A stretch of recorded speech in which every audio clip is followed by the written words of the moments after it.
চীনের কৃষকরা সত্যিকার অর্থেই জিনিয়াস। তারা যখন সরিষা চাষ করে তখন ক্ষেতের দুই পাশে ছোট ছোট খাল তৈরি করেন। এরপর এসব খালে কাঠের নৌকা ছেড়ে দেওয়া হয়।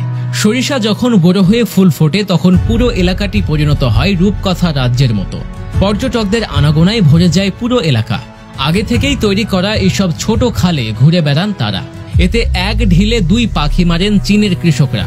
কৃষির সাথে সাথে প্রচুর অর্থ উপার্জন করেন তারা। সরিষা চাষ আর পর্যটন দুইকে এমনভাবে জুড়ে দিয়েছে তারা, যা এক গোটা দুনিয়ায় ভাইরাল। চীনের জিয়ানসি প্রদেশের জিনসিয়ান কাউন্টিতে প্রায় 100,000 একর জমিতে চাষ হয় সরিষা। এই সময়টাই চারদিক ঢেকে যায় হলুদ রঙে। হাজার হাজার পর্যটক ছুটে আসে সেই রঙের রাজ্যে।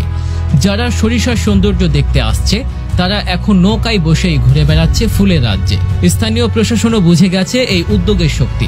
তারা তৈরি করেছে কাঠের ব্রিজ, ওয়াচ টাওয়ার, এমনকি ড্রোন ভিউয়ের জন্য উঁচু প্ল্যাটফর্মও। এখানে শুধু নৌকা ভ্রমণ নয়, পর্যটকরা চাইলে নিজেরাই সরিষা তুলতে পারে। ছবি তুলতে কৃষকের পোশাক পরে। স্থানীয়রা বিক্রি করছে সরিষার তেল, মধু, এমনকি সরিষার ফুল থেকে তৈরি জুসও। গবেষণায় দেখা গেছে এই ধরনের কৃষিভিত্তিক পর্যটন শুধু আয় বাড়ায় না, স্থানীয় তরুণদের জন্য তৈরি করে কর্মসংস্থান। আর এই পুরো কনসেপ্ট কিন্তু একেবারে চীনা ব্রেন চাইল্ড নয়। তারা শিখেছে প্রাচীন হাকা সংস্কৃতি থেকে, যেখানে জমি আর জল মিলে তৈরি করত জীবনের ছন্দ। বিশেষজ্ঞরা বলছেন এমন মডেল বাংলাদেশেও সম্ভব। আমাদের দেশে সরিষা ক্ষেত, বিশেষ করে শীতকালে যে সৌন্দর্য দেখায় তা চীনের চেয়ে কোনো অংশেই কম নয়। শুধু দরকার পরিকল্পনা আর প্রযুক্তি। চীন দেখিয়ে দিল একঘেয়ে কৃষিকেও বানানো যায় ক্যানভাস, আর সেই ক্যানভাসে আঁকা যায় ভাইরাল গল্প। হয়তো ভবিষ্যতে বাংলাদেশেও সরিষা খেতে নৌকা ভেসে বেড়াবে।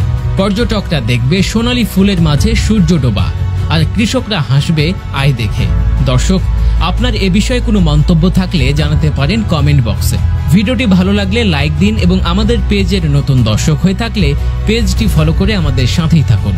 এতক্ষণ ধরে ভিডিওটি দেখার জন্য আপনাকে অসংখ্য ধন্যবাদ।